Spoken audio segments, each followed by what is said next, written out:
We begin today with big government run amok and a debate that rocked a Florida neighborhood this week. Take a look at this house in Mount Dora, Florida. Look at that. Yes, I know, right? That is a depiction of Van Gogh's Starry Night on the sides of this house and the fence in front of it. So here is the question this raises. Can homeowners decorate their property however they want, or does the mayor of their town have the right to tell them no? Joining me now to discuss that and other topics making the rounds this morning from our NBC family, Jenna Hager, Gadi Schwartz, and Savannah Sellers. Great to have you all. Thank you, Amanda. I love this story. I love this story because this couple that lives there decided to paint just the fence first with the Starry Night painting. And they had a very good reason for doing that. And then the town cracked down on them and said, no, you're not allowed to do that because our regulations say the fence has to match the house.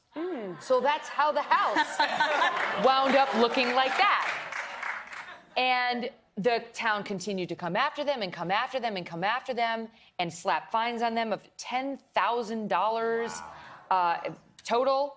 And they fought it in court and ultimately won. And the mayor has just had to apologize for doing this to them. So is that the right decision? Well, and they also painted it for their son, who had a hard time finding his way home. I mean, that's what they say. He was autistic. He's autistic and couldn't find his way home, so they painted it for him. They had a reason. I mean, obviously, they're Van Gogh fans. Yeah, right. Big time. You must be. But for him to be able to say, take me to the Van Gogh house so he could get home. Yep. Yeah. And it's beautiful. And here's the other thing. At what point does a mayor hear this story and hear that the son is autistic and see this piece of art and say, nope, we're doubling down. Right. We're, you know, they're fine. He's gonna stay lost. They're fine. Yeah. It's just over and over and over again. Aren't there bigger problems? Yeah. Okay, but wait, I'll play devil's advocate. I'll play devil's advocate for the mayor. What if you have somebody who's a big fan of the nudes and like wants to paint that on the outside of their house, and now you got the naked lady parts big and in your face as you're walking your 4-year-old down the street?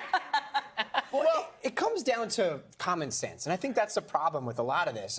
You hear, these extremes, and those extremes pop up in conversations where, it's really just about a kid trying to find his way home and his parents trying to do something special for him. If those nudes pop up, then yeah, I think the mayor would have full support in the community saying, no, that's I don't know. I think that the kid would definitely not forget where he was.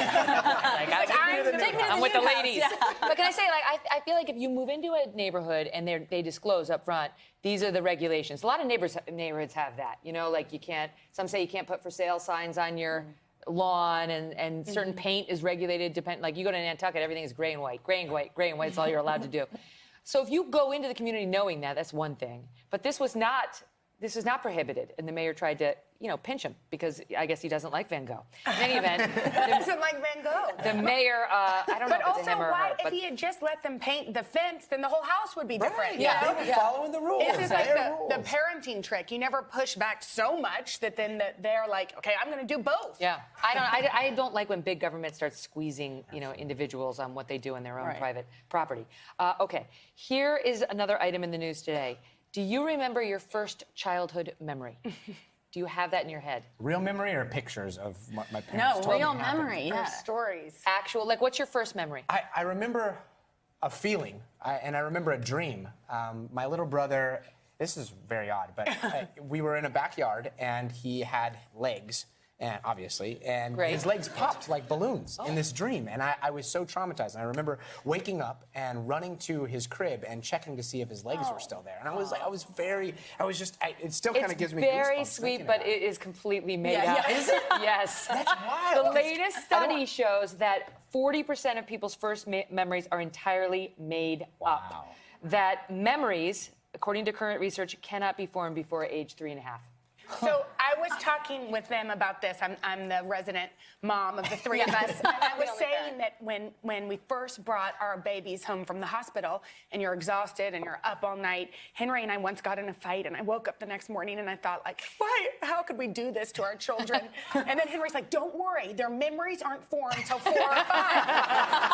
But my daughter's 5, so I'm like, we got to go to therapy. Now we gotta step it up, right? No more fighting. 100% I have the You same can cuss up until 5? Yeah. You can curse as much Curse as you words want. allowed. No, they do repeat. Yeah, there is that. Oh, I have a great story about that. My husband Doug and my son Yates and I were playing dominoes with my Nana. Yates is 8 now, but this is when he was like 2. And Doug kept winning. And Nana liked to give anybody jazz who was beating her. And so I joined in, and Doug was winning. And I said, oh, gosh. And Yates said, what? And I said, oh, Daddy's cheating again. Well, he repeated that to everyone in the neighborhood. Anybody he saw, he'd be like, Daddy's cheating again. Daddy's cheating again. Like,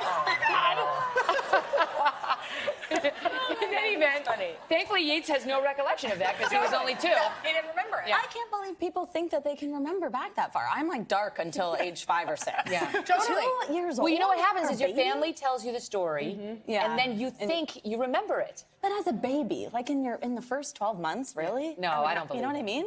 And we see this in court all the time. Eyewitness identifications, eyewitness testimony is notoriously false and unreliable because we think we saw what we didn't see. And I see it in myself to this day. I'll say like, oh, remember that tape and this was happening and the guy in the green shirt, and then they roll the tape and it's a woman in a red shirt. No, it definitely like, happened. oh, We're remembering yesterday. Memory is tricky.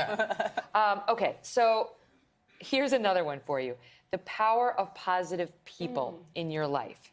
There's a new study out on that now talking about negative friends are contagious. Their negativity is contagious, something you probably know just instinctively, right? Yes. My mom always said negative people, life is too short to surround yourself with negative Definitely. people. But now they're citing there's this Japanese concept where life expectancy of women is over 90. They have groups of 5 who offer social, logistical, emotional, and even financial support over a lifetime, saying that positive support around you can extend your life and negative influences around you can shorten it. Oh, it's so true. Have you ever cut somebody out for being too emotionally unhealthy? I haven't, but I have spoken to people and said, let's try to especially the way you start the day.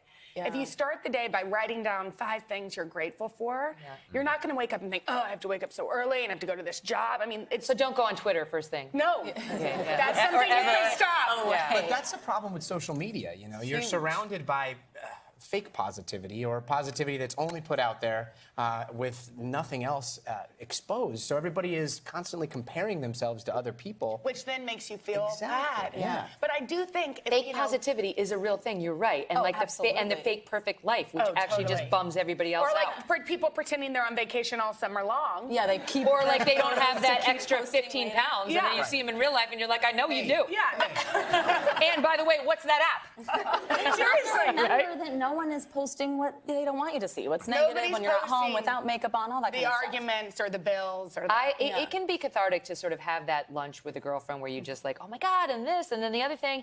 But then, I mean, 9 times out of 10, you walk away feeling like, oh. Yeah. Totally. As opposed to like, yay. Or if you do that with colleagues and you're at work and you're like this and that about work, you start feeling like everything is wrong. And then you have get sort out of of that reaction to that person when they walk into the room of like, oh, here comes a bunch of negativity. Yeah, Definitely. we're going to go down that path. You don't want to be that person. All right, just quick last one.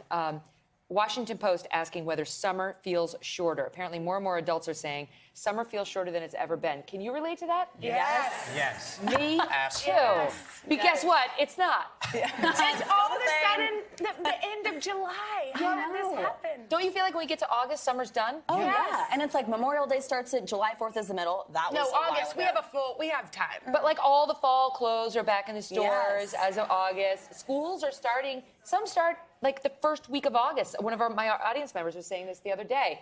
It's just, I feel like it's all been condensed. Yeah. And also, when you're a mom, you start getting emails. Like, I got an email yesterday about fall soccer, and I'm like, I don't want to think about fall soccer. Not at all. Jeez. Not Let's at all. live in the summer. I'm still working on my non-tan.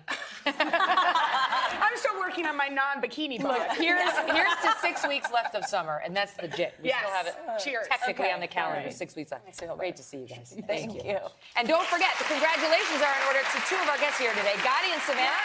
They host NBC's Snapchat show, which is so fun. It's called Stay Tuned. It just hit the 1-year mark. Congrats, you guys. We'll be right back.